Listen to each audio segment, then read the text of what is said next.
Hi there everyone, I'm Mary Sturgill and I want to welcome you to this edition of Carolina Crescent, an online magazine in which we celebrate life in the mountains of North and South Carolina. The Carolina Crescent spans from Asheville, North Carolina, all the way down to Spartanburg and Greenville and over to Anderson, and then just skirts the edge of the Nantahala National Forest. It's a place of resiliency and outdoor recreation. It's a place where innovation meets conservation, and it's also a place of culture and community. Joining me now to talk about this is Dr. Patrick McMillan, who is the director of the South Carolina Botanical Garden. Hi, Patrick. Hey, Mary. How are you? Good. Thanks for joining me today. My pleasure. I want to talk to you today. We've talked in the past, and we talked a lot about the resiliency of this region. Yeah. Can you kind of explain what you mean resiliency and why it's so resilient? Sure. Well, if you're resilient, you're capable of adapting to or accommodating any kind of change that comes at you. Right. And that's something we worry about on a conservation level today. It's something we worry about on a national security level today, or economic level even. And this area kind of accommodates all those things. Yeah. When it comes to resiliency in a ecological sense or in the environmental sense, it's hard to beat this area. A couple of things line up for us here that are really uncommon in most parts of the temperate world.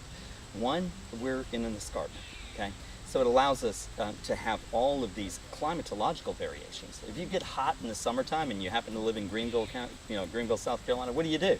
Well, you take a half-an-hour drive and you're up 3,400 feet in the mountains and the temperature's gone down 10 degrees, right? So it's actually very comfortable. Yeah. So we're able to get to those beautiful montane summer haunts from the edge of the Piedmont very quickly. And plants and animals have done the same thing in the past, migrating up and downhill instead of hundreds of miles north and south to really escape or to accommodate that change that comes at it. But this place also is able to absorb a lot of those changes because of our water.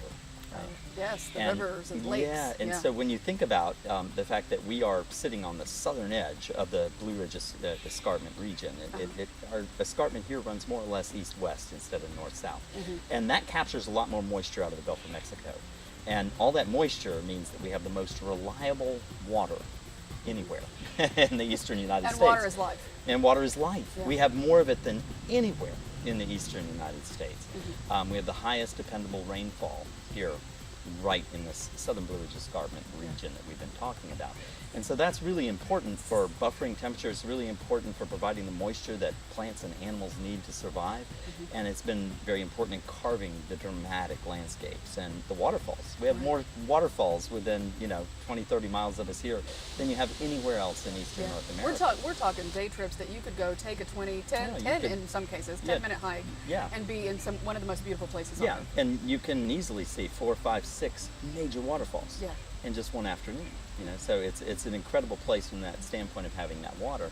And then the gorges themselves that have been carved by this water. The vistas. The vistas, when you go to Whitewater Falls and you're looking down the gorge at Whitewater, it's amazing. It's an incredible thing.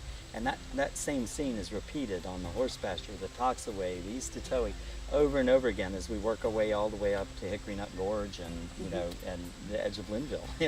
So the southern Blue Ridge Escarpment ecoregion is really carved to make it become beautiful, and those gorges themselves help to provide microclimates because they're not open to the full brunt of the wind that blows over them, because they're sheltered. They're down sort of in a deep grotto, and they're not blaring with sun, they're just not blasted with the heat of the sunlight. So cooler in the summertime, warmer in the wintertime, even at the bottom, not just at the top. All that works together to provide this incredibly resilient landscape, not just today, but long into the past. Right, and into the future, I'm sure, as people are drawn to this place for the outdoors. Because of those rivers and those streams and lakes, we have lots of outdoor recreation up here. And that, and it's also security. Right. If you live here, you know that your water is good. I mean, this is a place where, like Greenville, South Carolina, has the best public water system around in the country. And it's because we have this incredibly beautiful protected watershed that will continue to function into the foreseeable future, even when things get bad.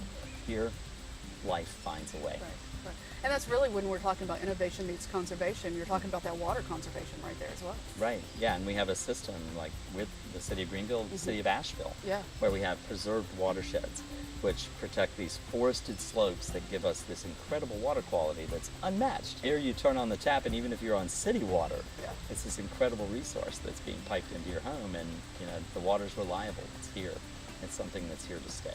One of my favorite things about this region is being able to, just like you said, go up thousands of feet in moments and get the fresh air and the fresh water. It's so good for your body. You bet. And in the wintertime, come back down. Right, exactly. Because if you come to here to the South Carolina Botanical Garden, you can walk around under, palmetto trees with Spanish moss draped out of live oaks. Right. And they go just fine here on the edge of the escarpments. And you just go up the escarpment, 45 minutes an hour from here. And you're in Fraser fir and red spruce, and the climate is just like you'd have on James Bay up near Hudson Bay in Canada, near tree line. Right. What an incredible place to have choices and to not have to travel far to see most of what you can see in eastern North America, from Florida all the way up to eastern Canada. And you mentioned economy, and in the very beginning of this conversation, all of that relates to the economy and drives the economy, doesn't it? Yeah.